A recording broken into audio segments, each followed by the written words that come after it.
Les rendez-vous du notaire, chaque semaine, avec Quai des notaires, des réponses concrètes à vos questions.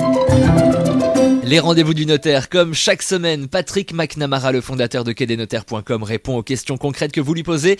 Bonjour Patrick. Bonjour Alexis. Aujourd'hui, Patrick, c'est une question de Benjamin de Lille. Quel est l'intérêt de passer par une promesse de vente, nous demande Benjamin, quand il n'y a pas de clause suspensive? Ne peut-on pas signer l'acte de vente sans promesse? Alors, la réponse peut varier selon le type du bien vendu. Mais de manière générale, nous avons deux constantes. D'abord, aucun texte n'impose précisément la signature d'une promesse, mais un texte fondateur du droit des contrats nous invite à beaucoup de sécurité et de protection. L'article 1583 du Code civil prévoit que la vente est parfaite entre les parties dès qu'on est convenu de la chose et du prix. Alors, c'est très effrayant parce que ça veut dire que si on se met d'accord sur la chose et sur le prix, boum, on est lié définitivement, la vente est parfaite. Savez-vous, Alexis, je vais vous poser une petite question à mon tour, de quand date ce texte à votre avis? Oh là, aucune idée, mais j'ai l'impression que ça remonte.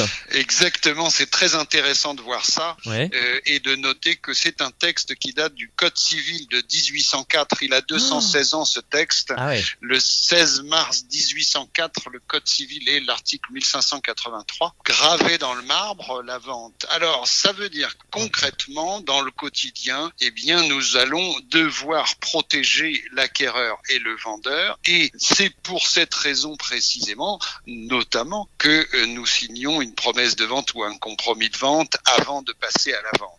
Concrètement, si on vend une copropriété, un lot de copropriété, un appartement, nous allons devoir récupérer des renseignements auprès du syndic sur la situation du vendeur. Si un droit de préemption existe au profit de la commune ou au profit du locataire, nous allons devoir purger ce droit de préemption, c'est-à-dire écrire au locataire ou à la mairie pour leur proposer le bien à la vente et exercer éventuellement leur droit de préemption. Donc, pendant ce délai préalable à la vente, il faut que les accords des parties soient signés, qu'elles se soient engagées l'une et l'autre, et c'est pour ça qu'il est nécessaire, ou en tout cas très conseillé, de signer une promesse de vente, même s'il n'y a pas de conditions suspensives. D'accord, donc c'est conseillé, pas obligatoire mais conseillé. Alors, s'il y a des conditions suspensives, est-ce que là par contre, on est obligé de signer, de passer par une promesse? Alors, s'il y a des conditions suspensives, ce sera nécessaire. J'indique et je souligne que même sans conditions suspensives, c'est beaucoup plus que fortement conseillé parce que il faut fixer les accords des parties et les conditions de la vente à venir. Lorsque une condition suspensive est prévue, par exemple, de souscrire à un emprunt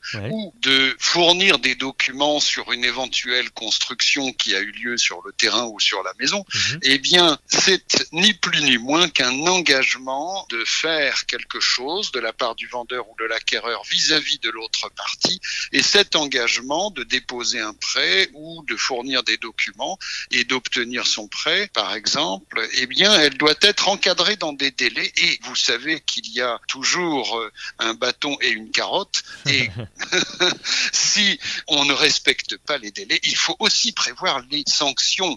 Et ça, c'est très important. Ça ne peut se trouver que dans un compromis ou une promesse de vente. On n'est pas obligé de signer une promesse de vente. On peut signer un compromis sous seing privé. Mais pour répondre précisément, s'il y a des conditions suspensives, on ne pourra pas éviter de signer un avant-contrat. S'il n'y a pas de conditions suspensives, de toute manière, il faudra signer quelque chose pour pouvoir préparer la vente. Mon conseil, Alexis, c'est de prendre le temps et de signer une promesse de vente devant son notaire ou un compromis en bonne et due forme, et prendre le temps de définir les conditions, les délais, de bien prendre tous les renseignements et tous les documents sur le bien vendu, et donc signer un avant-contrat, bien entendu, avant la vente, oui.